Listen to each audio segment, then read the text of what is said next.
এই কাঁঠালটা গাছের সবচেয়ে বড় কাঁঠাল। এই কাঁঠালটা সিদ্ধ করা হবে এবং গরম গরম গমের রুটির সঙ্গে খাওয়া হবে। আমি এই কাঁঠালটা এখন কেটে নেব।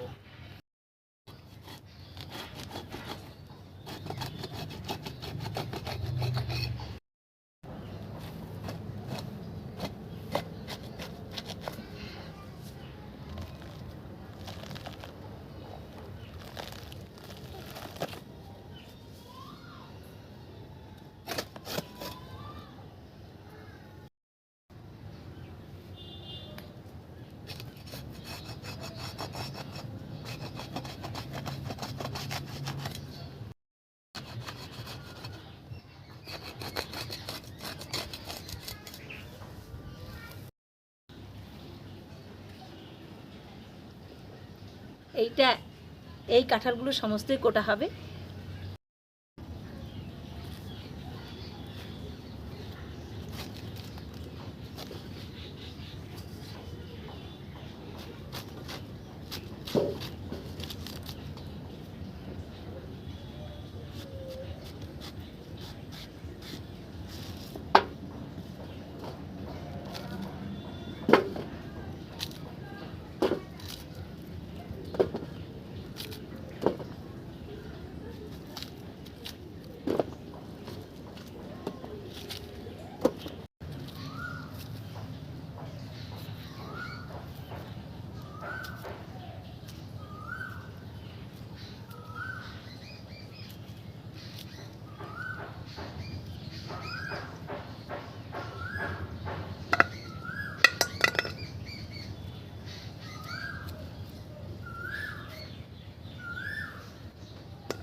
আমার কাঁঠাল কোটা হয়ে গেছে। আমি কাঁঠালটা সিদ্ধ করব আজকে, তাই প্রয়োজন মতো মশলা সমস্তই কেটে রেখেছি। এখানে পেঁয়াজ আছে, তেজপাতা, এটা মাংসের মশলা দিয়ে সিদ্ধ করা লাগে। কাঠফল আছে, কিছু ঝাল কেটে নিয়েছি, এগুলো আঁকড়া আছে। আর এখানে আদা রসুন জিরা ফল বেটে রেখেছি। আমি এবার চুলাটা ধরিয়ে দেব।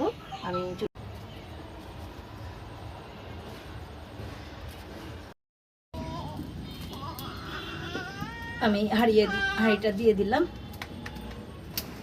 হাঁড়িটা তেতে গেছে, আমি তেলটা পরিমাণ মতো তেল দিয়ে দিচ্ছি। একটু বেশি তেল দেওয়া লাগবে এতে।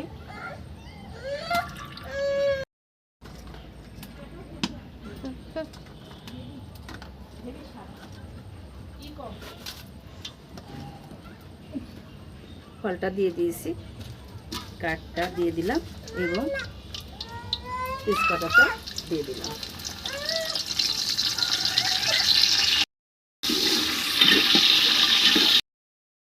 দিয়ে দিলাম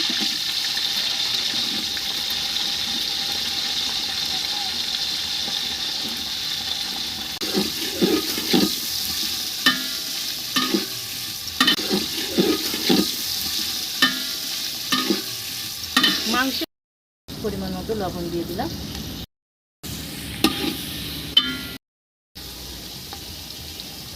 রসুন বাটা দিয়ে দিলাম, আদা বাটা দিয়ে দিলাম, ফল এবং জিরা বাটাও আছে এতে।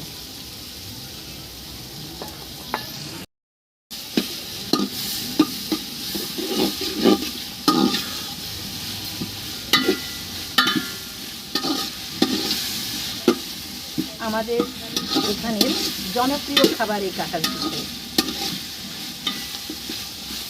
সবাই খুব পছন্দ করে। কাঁঠালের সময় যখন এক ধরনের কিন্তু এই কাঁঠাল কিন্তু আলাদা গাছে, এটা সিদ্ধই খাওয়া হয়।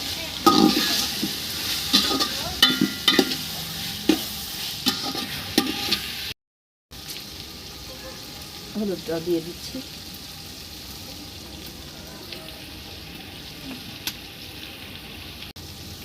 ধনিয়া গুঁড়ো দিয়ে দিলাম।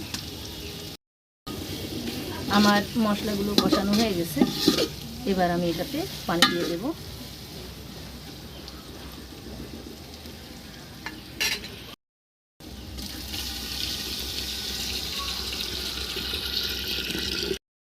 এটা ঢেকে দিলাম বলক উঠানোর জন্য।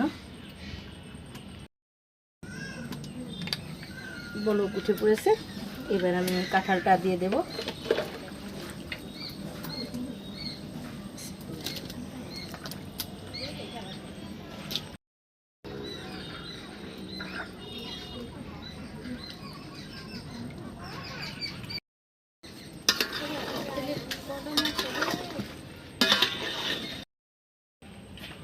আমি এটা ঢেকে দিলাম সিদ্ধ হওয়ার জন্য।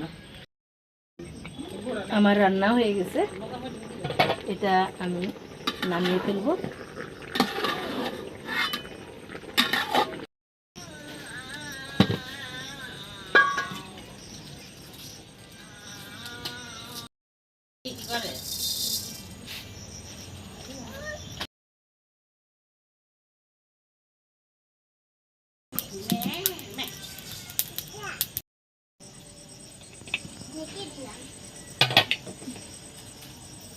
আমি এতে জিরে ফোড়ন দিয়ে দিলাম।